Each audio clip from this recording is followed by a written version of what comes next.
M&J Video Games and Collectibles. Sport and non-sport cards, wrestling items, autographed items. We buy, sell, and trade. M&J Video Games and Collectibles, located at 1049 Queen Street, Southington, Connecticut. Call us at 1-860-479-9223 or 860-93-GAMES. M&J Video Games and Collectibles.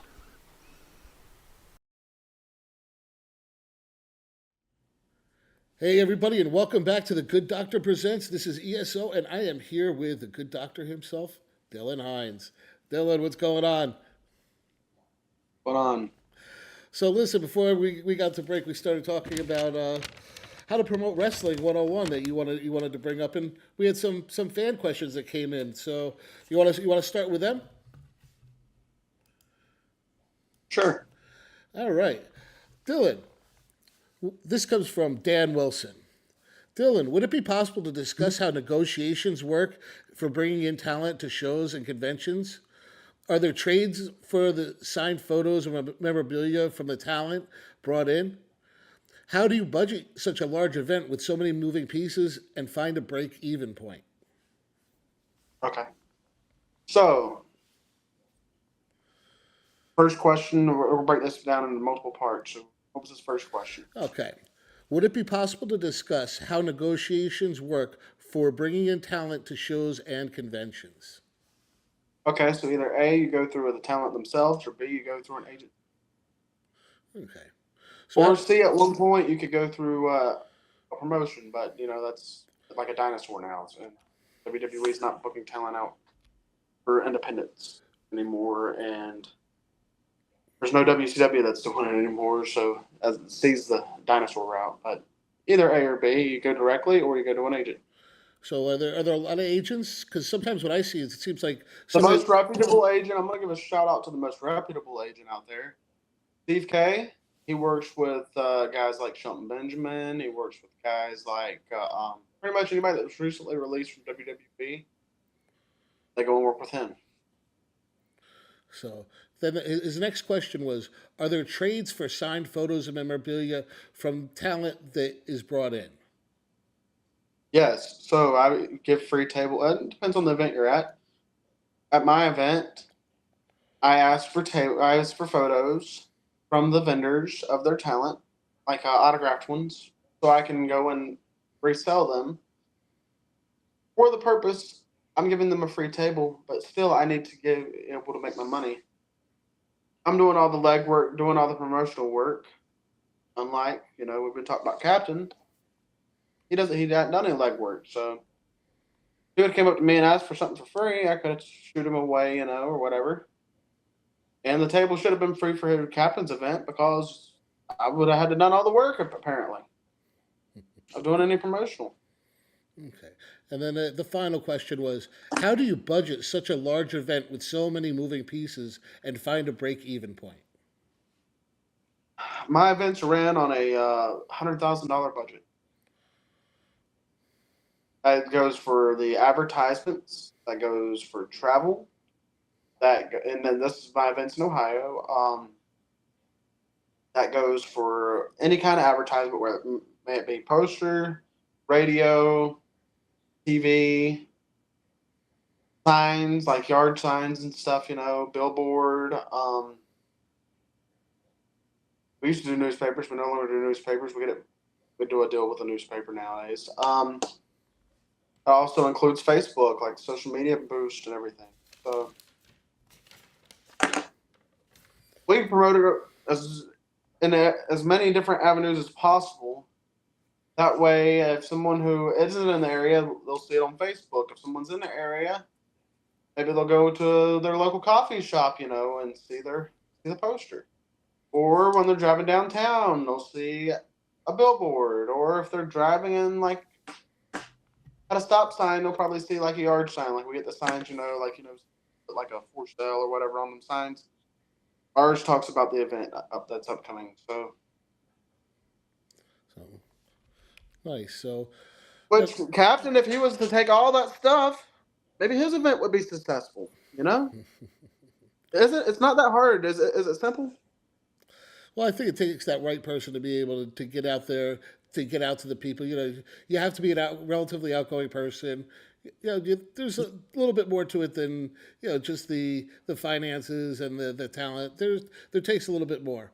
You have to be out there in your face. You have to be promoting. You have to have a personality. I'll say this. So I asked Captain the other day, "Are you in this business to be in the business, like to be a businessman, or are you in this business to be a mark?" See, I see him as being in this business to be a mark, and I'll tell you the exact reason why, Bruce. He's in this business so he can sit on his lives and drink beer with the talents and act like he's a big shot. Where I'm in this business, first off, I grew up in this business. Since day one, I was doing something in this business. I was traveling with my father when we were promoting events. And I'm not just in the wrestling business. I'm in the marketing business. I'm in the advertising business. I am in the, and now we're in the podcasting business. Yeah, there we go. There we So go. I'm in this business and through many different avenues and venues and stuff. But I learned how to do it from day one. Not day one when I got into the business. Day one, like day one when I was born. I remember being 3 years old traveling with my father while he was posting. He was putting posters up for his event. He was doing Tough Man promotions back then, which was like a off the street boxing. So we were running in the Carolinas. My father was, and he would do off the street boxing contests. I don't know if you've ever seen them or not. They're very entertaining because you get these people in there who think they're tough guys and they end up getting their ass kicked. And sometimes you see somebody. It's fun, and people go there and they support their families and stuff, so it sells the tickets and everything. Oh, I do. But I also, you remember got that. I remember those back in the early 2000s, mid 2000s, where they were around. They would pick out people, literally people from the audience in the street, and sometimes they had some very unorthodox fighting styles. So that's funny. So that was what my father was doing when I was born, so I was able to learn how to do the promotional stuff.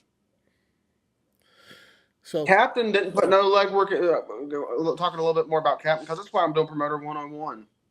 He didn't do any promotional stuff for his event. He didn't put a poster up. He didn't put a yard sign up, to my knowledge. No one's seen anything. He didn't put a radio ad up, not a television ad, not a nothing. It was a free-for-all. all right. Well, so T.J. Hamilton brings up something that I think happens more frequently than we'd like to think, and it's why you have to be so protective. What about talent who expects a down payment and then no shows?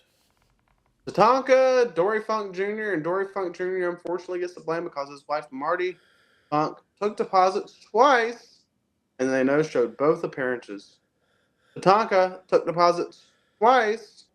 First off, the first time I had him booked, the event got canceled because of COVID, right?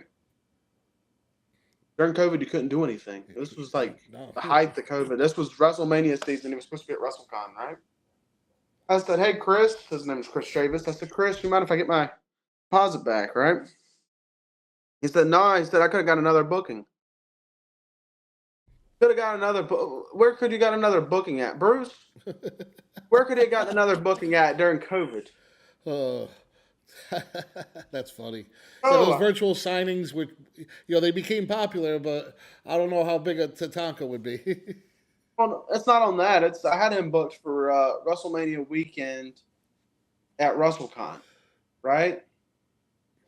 It got canceled because of COVID. Yeah, if there's Everything no was shut event, down. if there's no venue, In April, hold on, in April, there was no virtuals yet because no one knew how to do anything like that yet.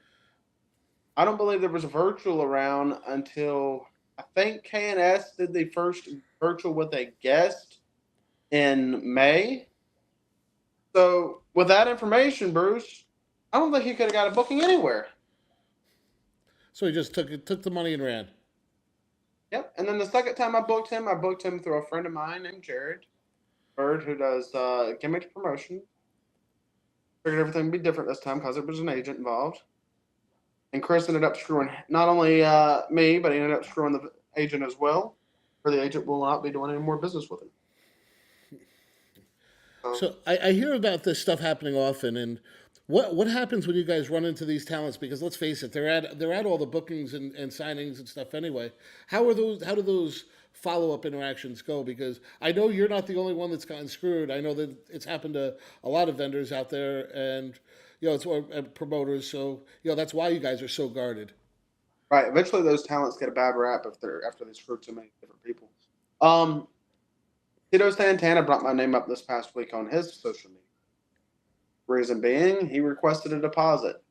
After getting screwed by Chris Chavis and getting screwed by Dory Funk and Marty Funk, I had made the decision that I will no longer be doing deposits.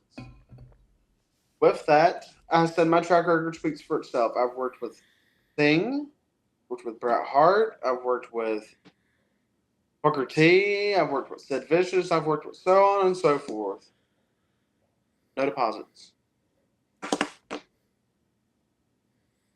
I would have paid a deposit to Tito Santana. Great guy, mind you, but I thought it was ignorant. So Smith Devon wants to know about guaranteed contracts and the ownership of gimmicks and creative control. Always thought those were fascinating. That's great. I don't understand any of that, though. That's something that he'd have to ask somebody that worked in the office at WWE. I've never worked in a WWE office in my entire life, so I couldn't tell him anything about What about ownership gimmicks. when you're trying to promote somebody and you have to be careful because you can't use previous gimmick A because company A still owns it? Have you ever run into anything like that? No. They contacted me one time because Road Warrior Animal was on my event. I used a picture that they had used for some of their stuff of Road Warrior Animal. And my response was, I have the talent booked. They're making a payday from me. Their response was, all right, have a great day.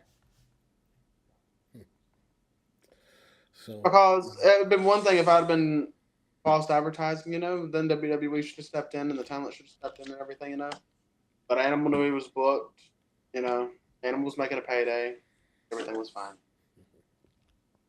yeah, he was one of my favorite wrestlers. I wish I would have had the chance to meet him. Unfortunately, never got the chance to meet him or Hawk before both their passings. And people don't realize how much he did after Hawk's passing and how long is the longevity of his career. So Here's the thing, and I've never really spoken about this publicly, but Road Warrior Animal paid for my school books.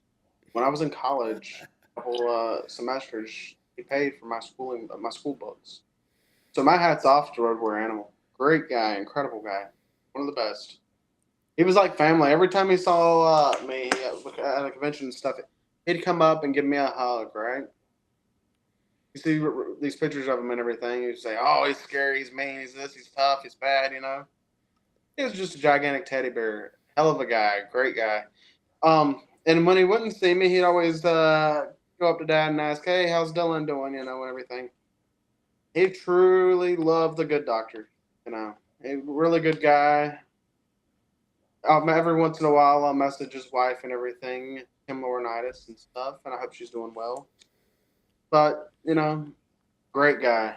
And wish you could have got to meet him also, Bruce, because he was great for the fans. The fans loved him. Every time that a fan got to meet him, they had a wonderful experience. They got to put on the Road Warrior shoulder pads and stuff. He always brought those for the meet and greets and everything, and it was pretty cool. I did a lot of events with him.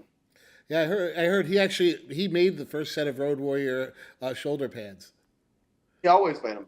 He was the guy who made them. He knew where to get all the material at and everything. Oh, he made them all. He made every set. Yeah, made every set. Oh, I had heard he had just made that first set and it went from there. Well, that's awesome. That's awesome.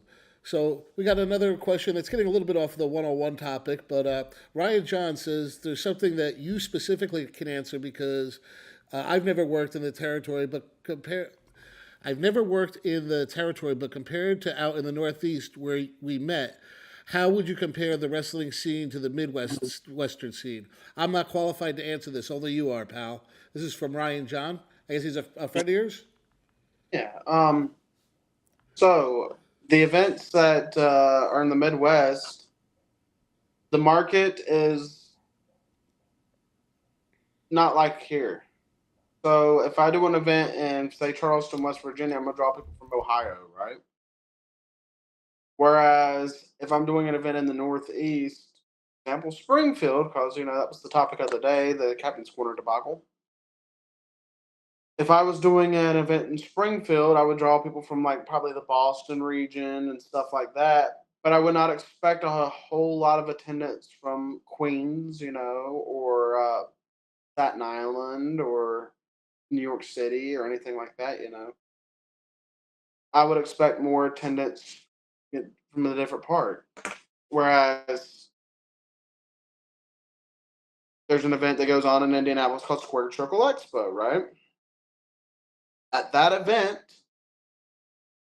it draws people from the Cincinnati area, it draws people from the Detroit area, it draws people from the Louisville, Kentucky area, it draws people from Chicago, it draws people from all that area, it draws people from a bunch of different conglomerates.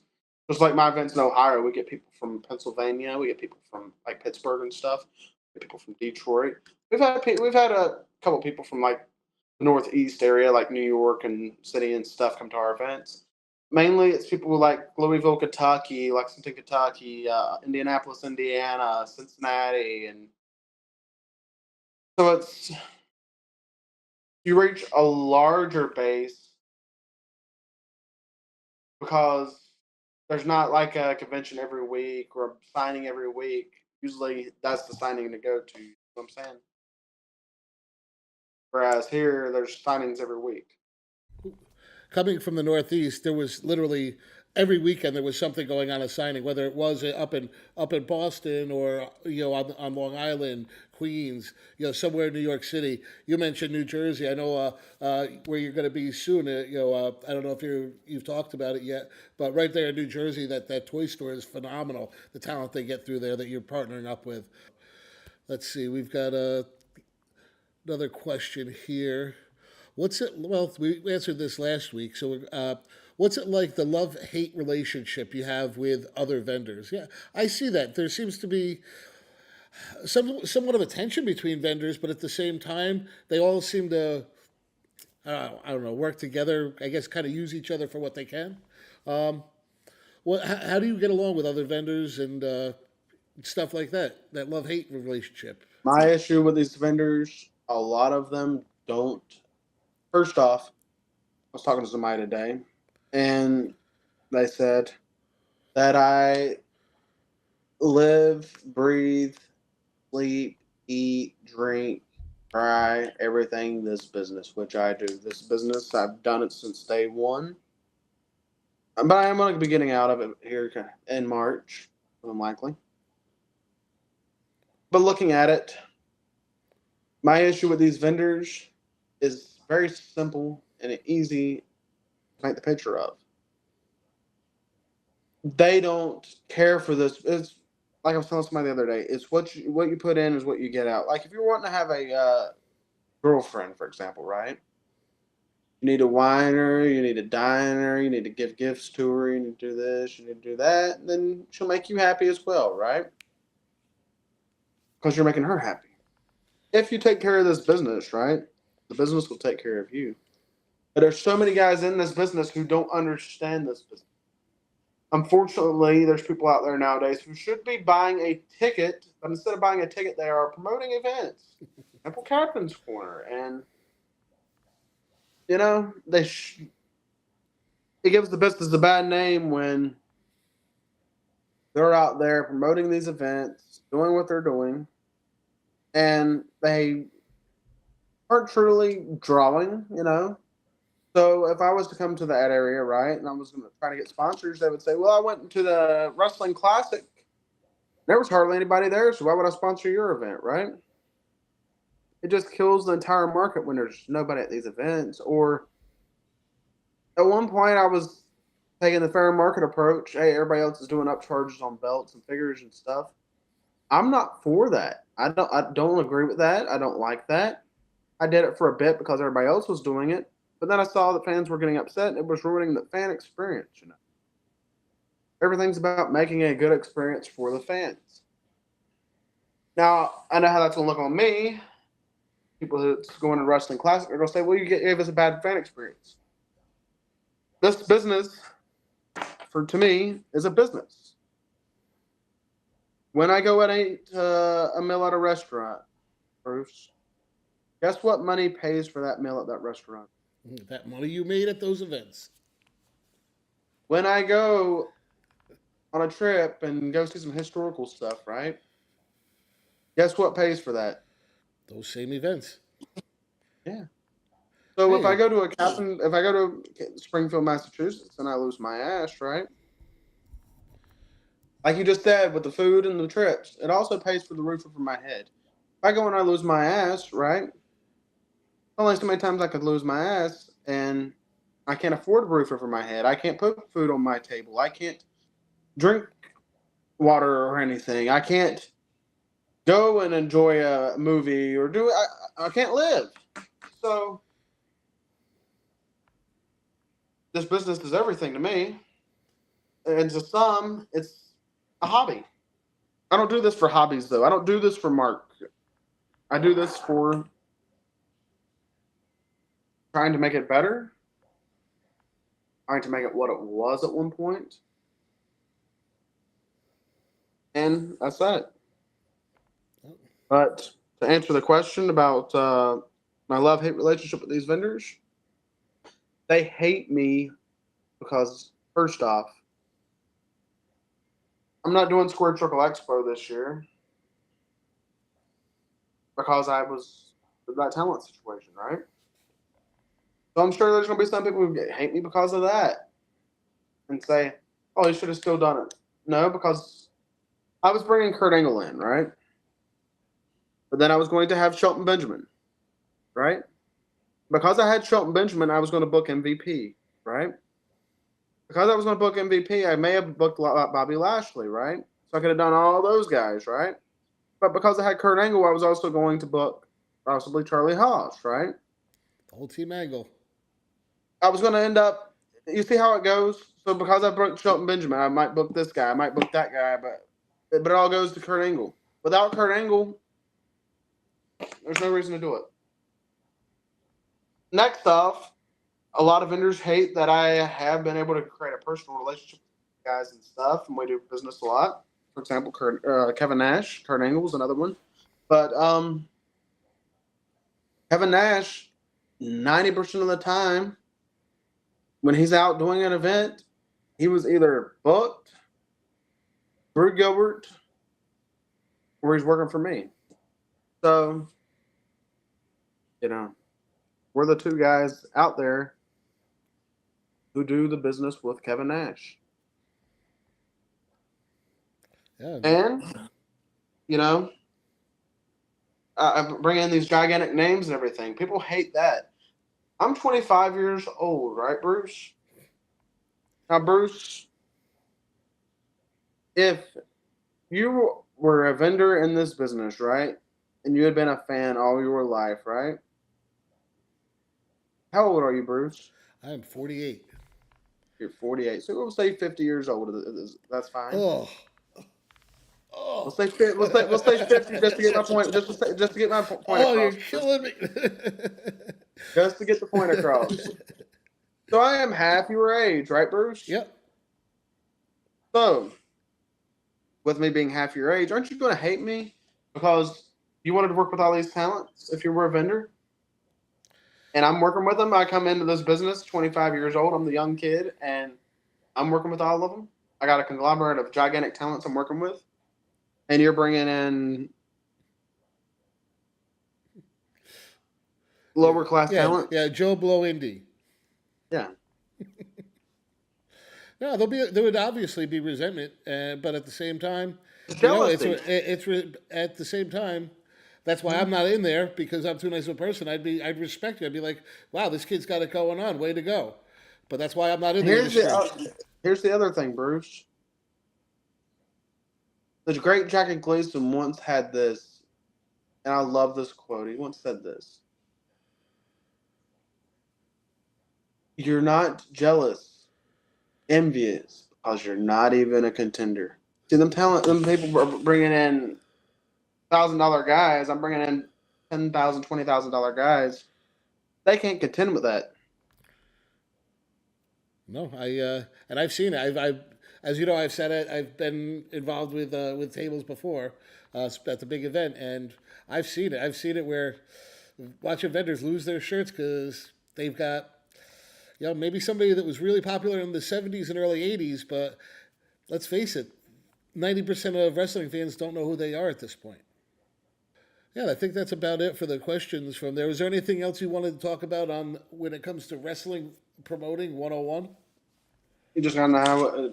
You gotta know what you're doing. You gotta be able to go through every avenue to get people to know about your event and get awareness about your event. Because if you're just hoping to be on your Facebook page, it's got 7,000 followers, right? But I looked this up. I believe it's actually 7.7 thousand followers that Captain Corner has on social media, right? Hats off to you. You got 7,000. I got 20,000 though. But I also go through every avenue on social media to promote my events. I go on Twitter. I tag all the wrestling news sites on my Twitter page. On Instagram, I share it on Instagram. Facebook, I do the social media boost and all that stuff, and I post about the event.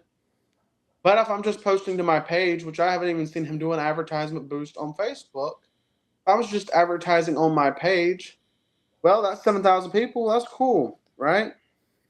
And while we're doing this, can you look up the attendance so I can explain this even further? Can you look up the population of Springfield, Massachusetts? Population of Springfield? Let's find out. 155,000. So say 156,000. Okay. So let's say out of that 156,000, roughly 15,000 of those people have watched wrestling at some point in their life, right? Oh, I'm sure. That's 10%. That's 10% of the population, right? 16,000 out of that 160,000. So that's 16,000. Let's say that roughly 25% of those people can or have at one point attended an event, right? Say that 25% of those people have attended an event at some point. With that in mind, looks like you're frozen up on here. Nope, I'm good. With that in mind, he has 7,700 followers on social media, right? But the question that remains is, how many of those followers are in that general area of Springfield, Massachusetts? Yeah, they could be anywhere. He could have people that are following him from Portland, Oregon, Portland, Maine, to Dallas, Texas, Charlotte, North Carolina, to Green Bay, Wisconsin. Not all and throughout the country, right? Not all those people live in Springfield, and with the line he has, not all those people are going to say, you know what, I need to hop on a plane from Dallas, Texas to go to Springfield to meet those talents. Right or wrong, Bruce? No, absolutely. Who's going to go from one end of the country to the other when the reality is there's events all over the East Coast, West Coast, Midwest. Nobody's going from Oregon to Massachusetts for a wrestling show. Right. So, with that in mind, I'm just promoting it on my Facebook, which I looked at his Facebook when he would announce my guest, right? Typically, when you announce a guest, you get anywhere from 50 to 200 reactions, right? Yeah. Responses. He was ranging sometimes 20 responses, depending on if he said, hey, sometimes he would get more if he said, hey, if we get X amount of reactions, we'll announce another guest, right? But that's just because he was saying that, and hell, anybody can like your post on Facebook. And then call it up on it. Hey, can you get me another talent? Can you get me another talent? Yeah. They get called you up saying, hey, you want to come do the event? Yeah. So, with that information in mind, not a very good way of using resources if you're just posting on your Facebook that's got 7,700 or 7.7 whatever, followers on social media. That could be anywhere. That wasn't even 10%. That was almost a percent of well, it was almost half. That was 5% of the population of Springfield. Okay, and let's just take a look at. So that's Springfield, the city.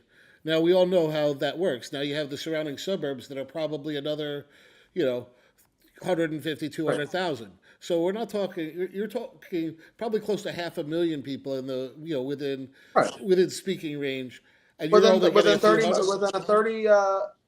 Usually we promote between 30 to 50-mile radius of the event, right? Yeah. Usually 50. With that in mind, Bruce, I say that there's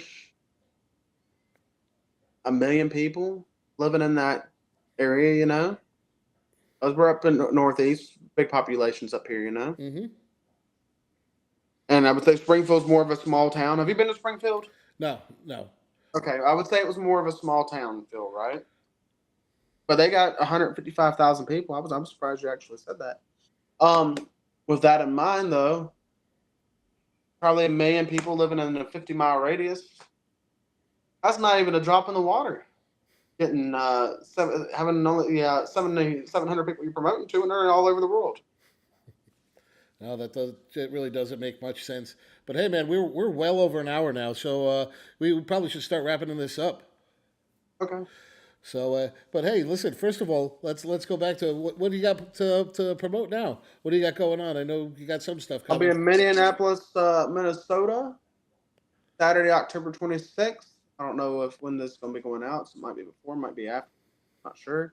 But October the 26th, I'll be with Scott Steiner at the MAW's Grand Slam event, Grand Slam 6, I believe it is. And then December the 14th, Chillicothe, Ohio, for December to Remember, Holiday Havoc. That's going to be a great event. And then March the 8th, be in Chillicothe, Ohio, at the OUC Shoemaker Center for the Reunion 4. And we already got some big headliner talent for that, which we'll be announcing December the 14th. So that's what I got. No, I don't have any more. So I'm not doing it. Here's the thing I decided. With all the stuff that happened this past week, I'm not doing anybody else's fan fest unless it is High Spots. Like if High Spots is running a WrestleCon or whatever, And I'm not currently doing any stores until March of 2025, so I don't have much going on. no. I'm actually currently studying to get my insurance license for life insurance. So Well, once you get, I'll put all my eggs into that one basket. once you do that, we got to put that up on the advertising as we go through. So awesome, man. So otherwise, we always have to promote the Monty and the Pharaoh show that's on every Thursday at 9 p.m. Eastern Standard Time. They always have some great guests and some great conversations. This past week, they got into a little bit of a conflict with Mario Mancini, which we'll see where that one leads to. Okay, so I wanted to comment on that before we close out. I agree with Monty and the Pharaoh on their stance. I believe that Mario Mancini is right now just talking about the situation with McMahon and all that stuff that he's known about for years, just to get a rub or get some attention, Absolutely. notoriety. Because if I went up to a general wrestling fan, you know how many people would know Mario Mancini? Not many. Not many. Right. I've never had a plan of booking him for an event. There's been a lot of guys out there that are like Fantasio. I'd love to book him for an event. He was only on WWE for a short stint, but he was memorable. Mario Mancini was just a job guy. very little memorial. Well, today on this podcast, and I'll put this out here first before I actually go make the comment on the show he did today. Well, he wanted to know what kind of contributions Mike Monty had to the world, because as a professional wrestler he meant so much to the world, and his great accomplishment. Well, Mike Monty is a Army veteran. That says enough. That's more important than jobbing to stars. Sorry. I heard actually that Mario Mancini, I believe he was one of the first ones to wrestle Undertaker in a singles match. Yeah, I believe he was in his first match. Yeah. And he came up to the Fetterman Sports, who was representing Undertaker at the time, right? And said that they should be paying him to come in with Undertaker because what a photo op it would be. The guy who was the first one to take the Tombstone Pile Driver. Get real, man. Get real. Unbelievable. But yeah, that's somebody I was always a fan. I've heard he's a really nice guy in person and stuff like that. But I'll ask you this, Bruce. If you had information, right, that a sex crime went on, right, and somebody either A, got raped or molested or whatever, would you be talking about it 30 years after the fact on your podcast so you can get a couple views and get some notoriety and stuff? I would have been Or there. would you be reporting it 30 years prior when it was actually something that was going on and currently happening? Absolutely. The girl went crying to him before she reported it to him, or before she reported it. As soon as she came out with the allegations, he should have been right next to her supporting her. No, what did he do? Truth be told, he didn't give a fuck until it was able to give him some notoriety. Exactly. Fuck you, Mario Mancini, and I hope you talk about me on your little Facebook also, because I'll say this. My friend Michael Pacheco, who runs High Spots, right? He's told me this before. When it comes to social media battles, it's like wrestling with God, pretty much. Where you come and battle me on social media, I slam you this way, I slam you that way. It's you're not gonna. I'm not God, but you're not gonna win a battle with me on social media. So I hope you come for me, Mario Mancini. I look forward to talking about you all over the internet after you listen to this and decide to come for me. Well, fuck you. On that note, let's get out of here. Why don't you send us out? All right. Thank you all so much for tuning in. I look forward to recording podcast number 3 coming up. So see what's going on next week. Thank you all so much. Later.